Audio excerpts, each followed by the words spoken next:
There you go. Perfect. So, Shannon, how are you today? I'm doing great. Yeah. That's what I'm talking about. How was your day? My day was, pretty chill, mostly doing, prepping for this. Yes. Yes. That's awesome. Well, welcome back. It is so cool and awesome, and I love it to have you back here. Now, before we start, I need to give you an epic welcome. You know what is gonna happen, so. I do. I know what's love going to that. happen There you go. tonight. That's even more epic, though. Happy Halloween. Love it. That was a cool effect. Oh, Uh-oh. 1 second. Okay. yeah, we're good. We're good. All right. So my favorite question now. Tell me what's new since our last interview. What's new since our last interview? Like, not like a ton, man. I went home. I visited my my friends for a week, and my cousin got married, so I guess that's new. Cool. Mm-hmm. Cool. I saw Hamilton Okay. live on stage. That That's was awesome. pretty amazing. That's awesome. Yeah, it was the night of the Tonys, so we got some good tickets, like affordable for Broadway tickets. Yeah. Mm-hmm. How awesome is that? That's a cool one. Yeah, I like that. Now, tell me, how has been the whole audition process for you now that everything is starting to open? Yeah, I mean, it's been good. It's been I really feel for. It's been good. It's been awesome to be able.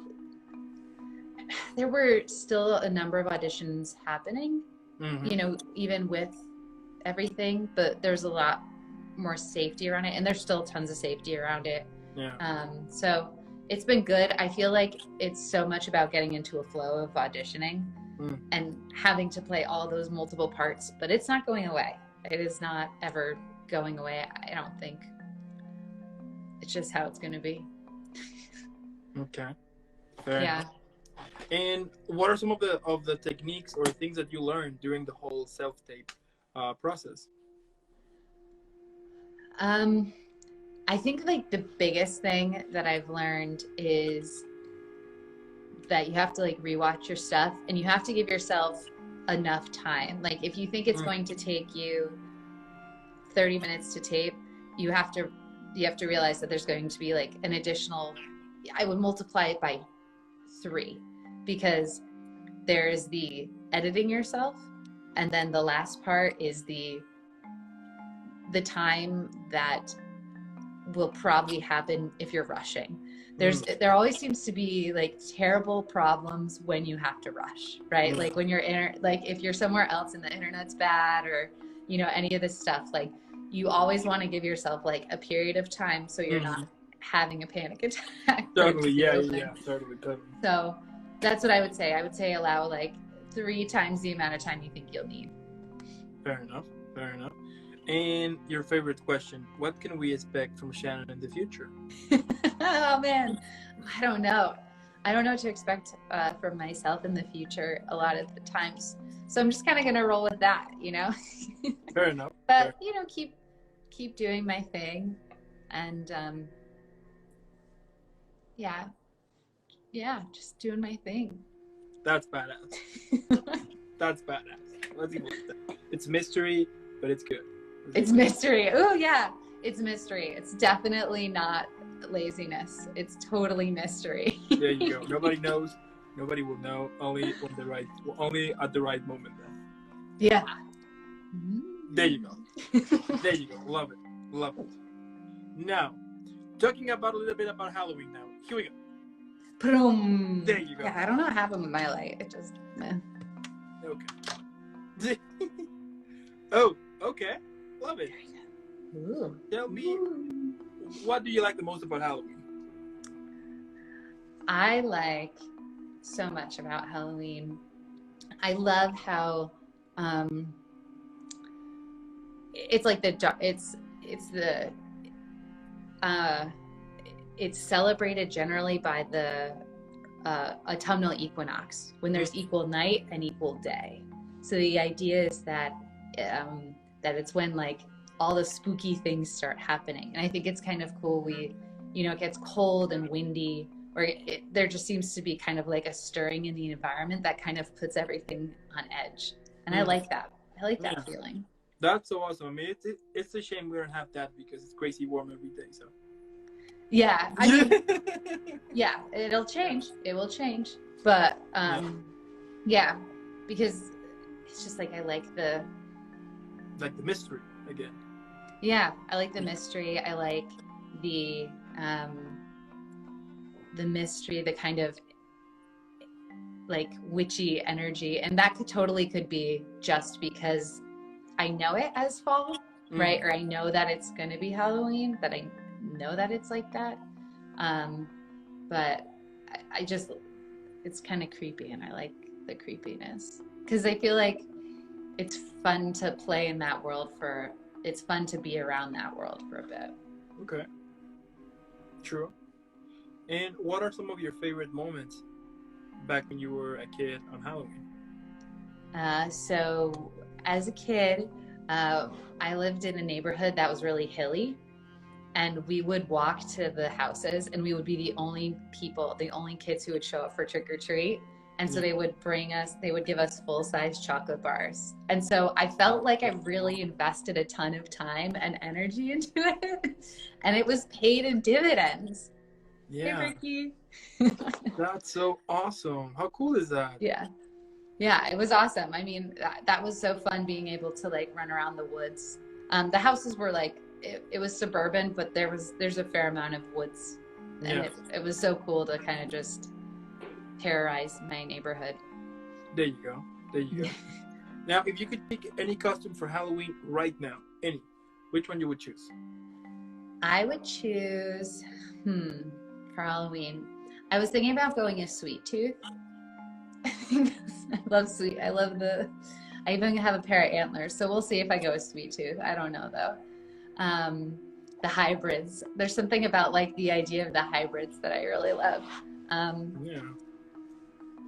Or I was watching What We Do in the Shadows. I don't know if you watch that show. It's the show about vampires. Mm-hmm. And there was a siren, and she has like chicken legs. And I always thought that would be cool to be able to walk on legs. Like chicken stilt legs. Mm-hmm, mm-hmm. Yeah. Oh, cool. And she's like a chicken, and it's very cool. Yeah. Yeah, I can agree on that. And if you could be in any horror franchise, which one you would choose? Oh man. I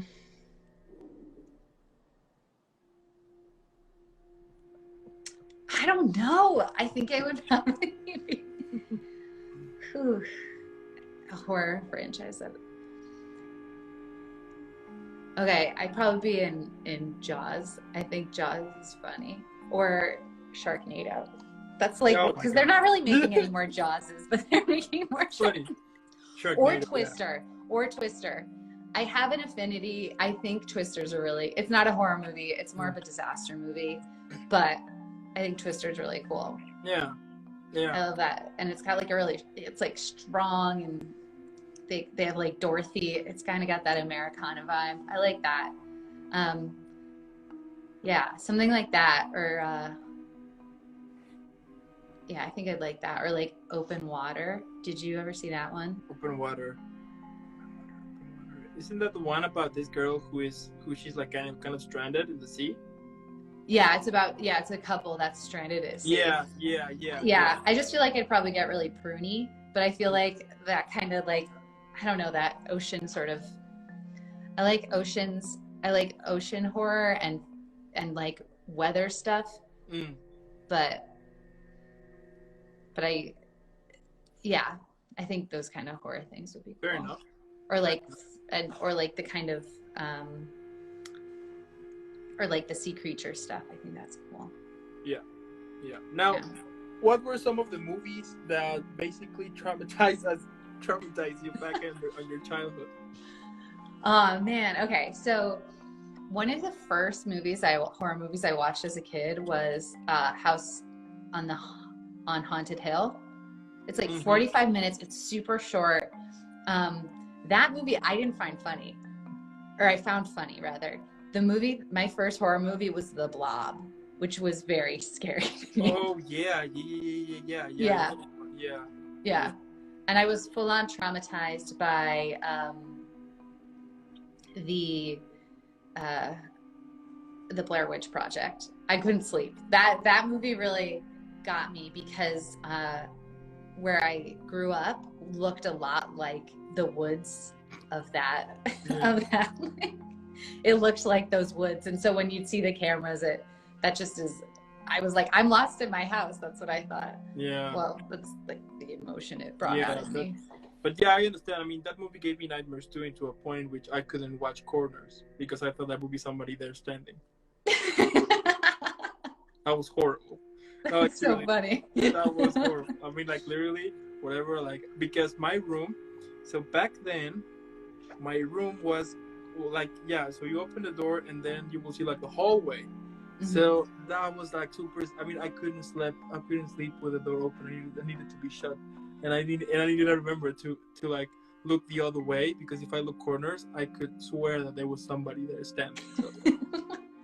Just like the corner thing where they're just like staring at it. Yeah, exactly. That was just that basically trauma. But I think like the movie who caused a lot of problems was It. It. Yeah. I mean, because of that movie, I ended up hating clowns, and I still do hate clowns though. Oh man, yeah, I can see why kids hate It. But you know, what's that? No, what you were saying? Oh no, I didn't. So I used to work as a birthday clown, and when they so like we ended up getting like there were, for whatever reason, there were people dressing up like clowns and appearing in the woods. Yeah, scaring people. Yeah, that became scary though. Yeah. And when that started happening, like we lost business because of that, because of the It factor, right? Yeah. The whole It factor, and like they're like, oh man, no one's hiring us because of that. Yeah, I remember that. That went viral here too until someone got shot or killed, and then everybody stopped doing it though. Yeah, well, that's the thing, is like there's only certain places you can do that. Yeah. You can't just like go in people's backyards and not expect them to be, you know. Yeah, yeah. I mean, that guy who got killed, I think that he tried that in one of the most dangerous cities here. So he got shot though. I was like, yeah, well, obviously you are gonna get shot. So after that, they stopped with the whole clown. But I actually got chased by one of those. That I was just walking with my dog, and then there was this clown like a couple of meters away, just standing there, and I was like, "You gotta be kidding me!" Like my first answer was that, like, "You gotta be kidding me!" And then I thought that I'm gonna be a prank for YouTube now, so there's gonna be camera like anywhere. So what I ended up doing, it was just to go backwards, to be like, no, I'm not gonna like engage or whatever. So I just went backwards, and then I could hear him like he was trying to like run, you know, but since one of my dogs, I mean, he looks kind of he's huge. So for some people, he thinks that's scary. So probably he got scared, or he thought that maybe the dog would bit me, so he ran away. So. That's good. Yeah. It's not bad to have a big dog. It's good to have a giant dog. Yeah. But yeah, basically It. I think that was like the movie, and I remember that there was this interview that they made to, was it Tim Curry? Yeah, right. Yeah, that was Tim Curry. Yeah, that they asked him like, hey, how does it feel that you traumatized a whole generation? And I remember that his reaction was like, yes. He also did Rocky Horror Picture Show, right? Yeah. He inspired and traumatized an entire generation. Yeah, he did. And Home Alone too. Yeah. Like. Yeah, that was like, yeah. He's the bomb. He's the best. Yeah. He is though. He is. Now. Starting. Now, yeah. So tell me, do you have like any creepy story or something you would like to tell us? Oh, I do. There you go. This is the story of Bloody Bones. Hit me. Bloody bones.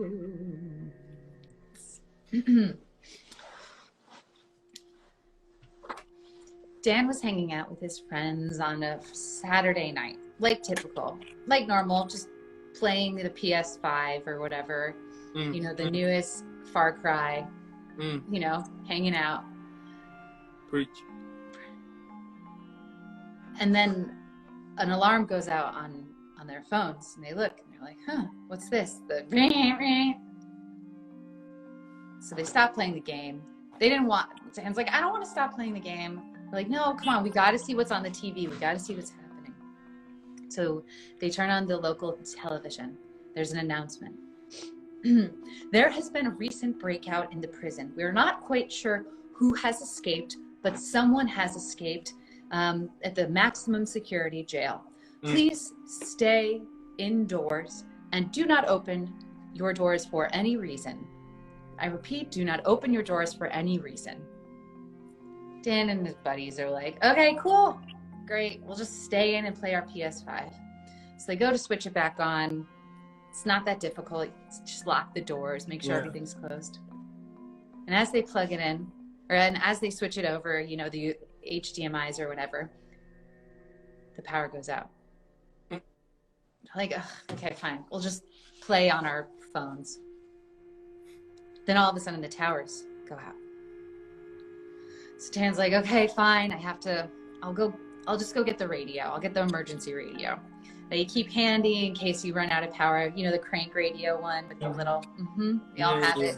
Turns on the local news, and that's what they'll listen to, I guess, for the rest of the night. Attention, ladies and gentlemen. There has been an escaped convict by the name of Bloody Bones wandering through the central neighborhood. Well, that's his neighborhood. Okay, well, he'll just close the doors. Attention, ladies and gentlemen. There is the mass murderer, Bloody Bones, walking to the central neighborhood and turning up Maple Avenue. Maple Avenue? That's Dan's street. It's Maple Avenue. So it's like, guys, what do we do? They're like, I don't know. They're just like this, probably. Huh? Because they're on their phones. Yeah, of course. Yeah. They downloaded, like, you know, everyone downloads a few versions of Candy Crush just in case, right? He's like, no, we have to hide. Then, attention, he has turned on to 456 Maple Avenue. That's your street. Whoever is in there, hide in a closet. We hear the door. The door. So you guys run upstairs. You hide in a closet. Yeah. Or wherever you can. Breaks through the door. Bloody Bones has entered the house of 456 Maple Avenue. You turn off the radio. Boom. But he's heard you, and he knows that you're upstairs.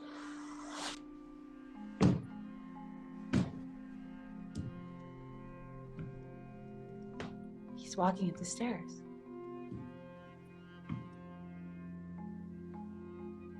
He looks one way, looks the other way. He sees the door.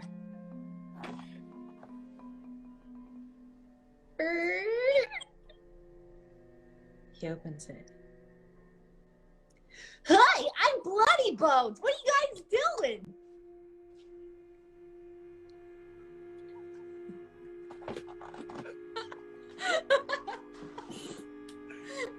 Oh man, that was good. Thank you. I loved it. I loved that. That was good. Love it. I know it'd be a good one after you said the clowns got you. Oh. Yeah. I hate that. I mean, I do hate clowns after that, to be honest. And you know, like whenever, like, I do like to scare people, but I do get scared, like, super fast. I mean, it's super easy to scare me. So whenever they will like tell me like a horror story or something, I remember that back when I was a kid, that I would be just like watching my corners every now and then, like to be like something's going on here, because I was always thinking like someone is gonna get me or someone is gonna try to scare me. So I would be like uh searching. But what ended up happening right now, while you were telling this story, so right there is the modem of the Wi-Fi. So I don't know what. So there was a point in which we were talking, and I could, and like from the corner of the eye, for a split second, I thought there were two eyes, and was like, you gotta be shit. So then I was just like turning like, oh, it's the modem. You got into it. Yeah, I love it. Now, tell me, have you ever experienced like any paranormal stuff? I mean, like, so my dad grew up in this really old house. Yeah.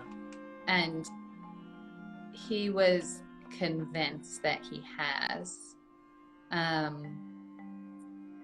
he saw someone walk downstairs and open up a door, that they've seen apparitions of this person. It was a young man who died early. He was really sickly and he died in the house. So it was like a young man that died in the house. I mean, I don't know if I've experienced anything super paranormal, but I always used to wonder, like, when I would ride the subway, how many people were like real, like when I'm in like large groups of people. Yeah. But then, like, that's more of a metaphysical thing, right? It's like, are they like just shells of humans? Like, that's totally viable in New York City.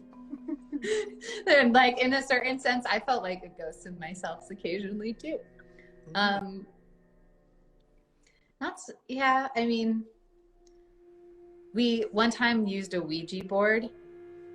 Okay. And it was creepy, but nothing. I don't know. Yeah. I do have one story for you. Yeah, no, I love a good ghost story. I do. I love them. It's not that I don't think that they're around. I've just never been scared by them. If that makes any sense. Yeah. I know what you mean. But yeah, I actually have one story for you. Okay, tell me. True story, by the way. Okay. True story. So back in high school, I was the worst student in the world. That was that bad that I was searching for different kind of things in order to get extra points. For example, theater, or go to the music band, or to, like stuff like that, in order to get like extra credits. So I was my high school was a very Catholic one. So every year they will take like a certain group of kids, and they will take you to these very poor areas, but they're like very far away from the city. It's like in the middle of nowhere, basically, right? In order for you to help them, kind of teach something or play with the kids, something like that, right? So I went there, of course. Yeah, I needed extra points, so I went there, and we went to this area. Which those people, they were super kind to us. I mean, those guys are my favorites in the whole world, because they are so kind, and they will offer you whatever they have. That if they have a chicken, it will be like, hey, take the chicken and stuff like that. So they were amazing people. So, but then, of course, group of 15, 16-year-old kids, just walking around. Then we had like this guy, like this guy who was local, and he was like telling us, so over there is a church, over there is a school, blah blah. Anyway, so then I asked him like, hey, is there like any kind of ghost stories or something like that? And he was like, yeah, follow me. So we were like, okay, good. So we went to these woods. Woods were creepy, by the way. So, but once we almost like finishing the woods, there was this kind of hacienda, like very old hacienda one, and like you could see him like a little bit far away, but you could see him. But right next to us, right in front of us, there was a white dog, right? Beautiful white dog, but he wouldn't move. He wasn't reacting. He wasn't doing anything. He was just sitting there. So we tried to pet him, of course, but he didn't react. He was just standing there without reacting or anything. So a friend of mine, he was like, hey, that looks like a very cool dog. So he took a picture of it. Right? Okay. So we continue moving because we were like, okay, let's continue. But right we were like getting close to it. There was, I mean, you could see the door, yeah, but there was this black dog, huge one. And he looked like he looked like, if you come, he looked scary, like super scary, because he had like very big eyes, and he was just like looking at you, but like pointing, like wherever you will go, like he was just moving the face, but he was like looking at you, right? So then the local guys told us it's time to go, because they were having like this kind of a tradition that they were see, like apparitions like that. So because he was telling us like, hey, let's go, I was like, yeah, you know what? If he's telling you let's go, it's for a reason. So I think we should go. So my friend took a picture of the black dog. I mean, it was a black dog, and then it was like this huge gate, old one. And then so we left the place, and then we moved on with our day. And then in the night before we went to bed, he was checking the pictures. Guess what? What? There was no white dog or black dog on the pictures. Nothing. But you could pet the dog? I did, and it was real. But the thing is that when he was super creepy, because when he shows the pictures were there, but there was no dog. And I remember, because he actually took it, and he was like, cool, I got it. He got like these digital cameras, that back in the day you would take the picture and it would appear like a little bit, So he was there, but later on there was no picture left. So after that, we kind of got kind of a little bit. I mean, we got super scared, of course. Then the next day we wanted to go, but we didn't saw anything. There was no white dog or black dog anymore. So after that, we were like, that's creepy. Yeah. Okay. Yeah. And then I have another one. Maybe you were at a spot where that happens. There's there's like a story about my home, like the area where I grew up in. Yeah. They believe like part of it is buried on like an indigenous burial ground. Yeah. And they say that like there's certain houses that are built on this space that people just always get divorced in, which is sort of messed up. And then there was this one house where they got divorced, right? Yeah. And then the ex set fire to it. The husband left, and he set fire to the house, and he left and when they finally got the wife out, like I think the daughter survived, but the wife didn't, and they found that she hadn't died of smoke inhalation. She had died of something else. Oh. Yeah. So yeah, it was like there's like stories like that on like certain parts of, because it's there's a bunch of mountains, and so traditionally, the indigenous people, the native people there, they would bury people on specific sides of the mountain. And like that's like the certain parts of the houses are around there. But I mean, I get it. Like I wouldn't want anyone digging up my cemetery. Yeah, absolutely. Yeah. And one of my friends, he went to school in Rhode Island, and he took photos where he saw orbs in this area that was it was a very traumatic place where a bunch of colonists drove the native people into a swamp and basically like killed them. And so there's like a lot of bad energy over there, and you can see like floaters and stuff like that. At least he did. Where I actually live, a couple of blocks away, there's this abandoned house. And what ended up happening in this house, I think in the 70s, there was this lady who murdered all of his sons. I think he had like three or two. And she murdered them, like stabbing them, like in the most horrific way. But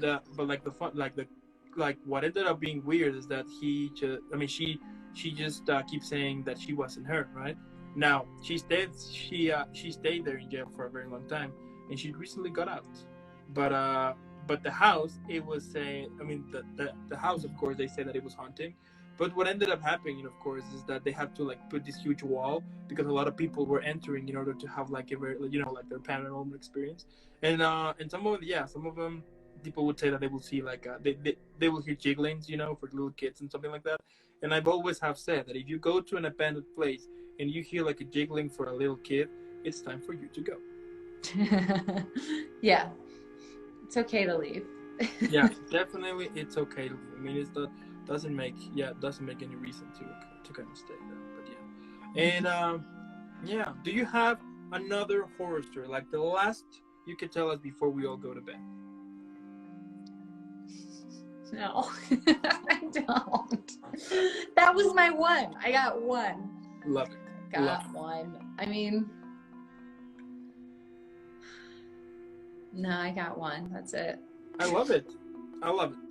It was really cool, and especially about the whole about the whole creepy clowns, because I do hate clowns. And those who are watching this later on the YouTube, you can agree, because clowns are creepy sometimes. So they are creepy. They are super creepy. Totally. Well, I think I do have like I do have one more, so we can all go to bed. Okay. So that is another true story though. Back in 2010, 2010. I had like this exchange program. I was in Germany, right? So I was just returning one night out of for my German course. So I was returning, driving by. Now where I live, what ended up happening? Well, what does happen there is that like around 11 or 12, lights go out. I mean, there's no lights. Poof, lights out, which is really cool because sometimes if it is like without clouds, you can see like the stars and everything, and it looks amazing. Mm-hmm. But when it's not and it's cloudy, it looks horrible and very creepy. Anyway, so I was I was just leaving. And then I had to hurry because soon lights will be out, right? So there was a moment in which there were two ways to go to go where I live. There was the short way, which it was kind of a little bit tricky, and at some point you will face the woods, but you will get faster where I live, right? Mm-hmm. Or the other way, which it was lighted, it was good, but it was a very, very, very long one. So of course, me being, I was like, I'm just gonna take the short way. So I was taking the short way, listening music, listening to my jam, chilling. And then a couple of meters away, then there was this huge thing. I don't remember what was it, but there was like this huge thing standing, but towards going to the woods. I mean, I can only see kind of the back, the back of it. Mm-hmm. Like clearly, I couldn't see the back of it. And I remember that when I watched that, I got froze because he was looking very big and I couldn't see like no hair and anything. It was just this big black thing, huge one, and like took like towards the woods. So and I, of course, that I didn't say anything. I was like, I'm about to leave.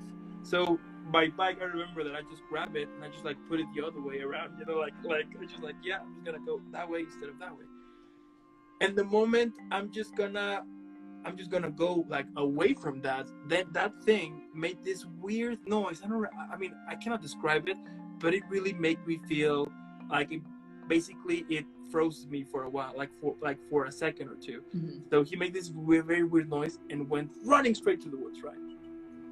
So I got super scared, went home, was like super nervous, and then there was a friend of mine, and then I was like telling him like, hey, like I ended up telling him like what happened. He didn't believe me, of course. So then he was like, hey, let's go where you watched that. And I'm like, I'm not gonna go there. I mean, you're crazy. And he was like, okay, let's go by car. And I was like, that sounds like a better plan. So we went there by car, and then we stayed like in front of the woods there. Then he put the lights, like the long ones, so you can see like more of it. So the high beams. Yeah, the high beams. There you go. So he put that, and then he went outside, and he was just watching, and I was just staying inside. And then I remember that I switched to the pilot seat, and I was like, if something grabbed that guy, I'm sorry, but I'm leaving you, I'm leaving. I'm out of here. Yeah. But I remember that. So I was there, and then he looked at me, and he got like this face, like he saw something horrible. And he was like, you need to watch this. And I was like, I'm not gonna. He was like, yeah, come here. So I went there, and surprise, there was. Oh, by the way, that time there was snow. I forgot that. That was a very important aspect, by the way. We got snow that time. So when he showed me on the snow, there were the foot trails, but they were not regular foot trails. They were like kind of, they were weird. You know, they were kind of human but kind of animal at the same time.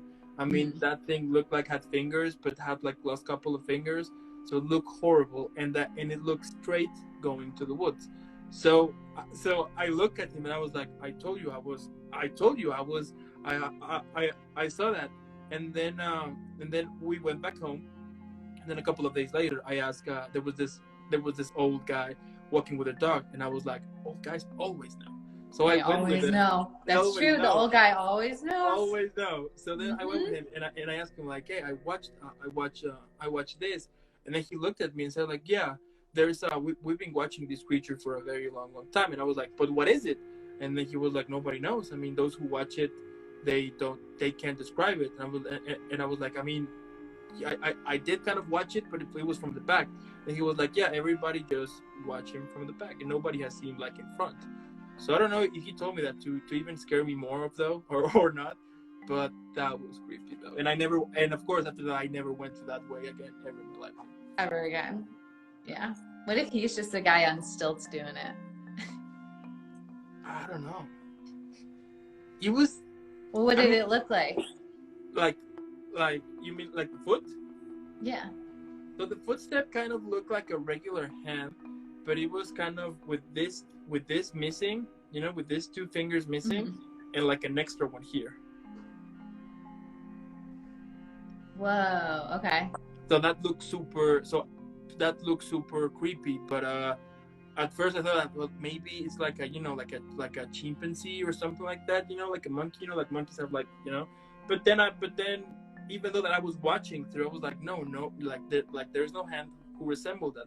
I do have a drawing, because I remember that when I came home, I just drew it immediately because I was like, I'm gonna forget about it. But I lost the drawing. But as soon as I find it, I will let you know, and I will probably make a post. You gotta share it. You gotta share the drawing. It's called a cryptid. Because right? It looked super horrible, and yeah, I mean, when I watched that, I mean, even like the light from my bicycle couldn't go through it, you know. Wow. It was just this. Yeah, it was just very, very creepy one, yeah. There you go. And that's it. And now we can go to sleep. Yeah, now we can go all to sleep now. Oh wait, no, we better leave it. Now we can all go to bed. There you go. Doesn't work. Shannon, again, thank you so much for being part of this Halloween special. It is super awesome to have the chance to talk with you. You are totally cool, awesome, badass, epic. You're incredible here. Remember that. Now, if someone would ask me right now, what do I think about you or your career, I would only say this: epic. I know. There you go. I'm like, I don't know what any of these look like. Here we go. There you go. No, not that one. Epic. Yeah. Let me put it again. Here we go. 1, 2.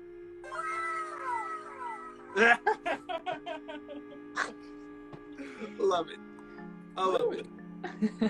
We have so many effects here. And before I send you off, you know the drill. I need to send you off in an epic, very cool, badass way. So,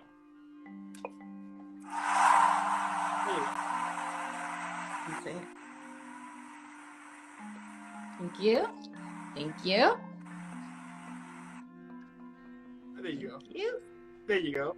There you Keep go. having an amazing rest of the evening, an amazing upcoming Thursday. Yeah, an amazing upcoming weekend, an amazing. You too. Thanks, Dan. Keep rocking, keep being amazing, and also thanks so much for this opportunity. If you're watching this later on YouTube or listening this later on the podcast, make sure that you're following Shannon and all of her social media. Normally, what I would say is for you to put pause, leave a like, subscribe. I mean, it supports this page a lot, so please do that. That would be awesome. And then hydrate, and then follow Shannon. Leave a million likes. Support all her content. Make sure that we spread the word that we have this awesome amazing, talented actress here in the Quebec. And Shannon, I'll see you in the next one. Sounds good. All right. Bye. Bye.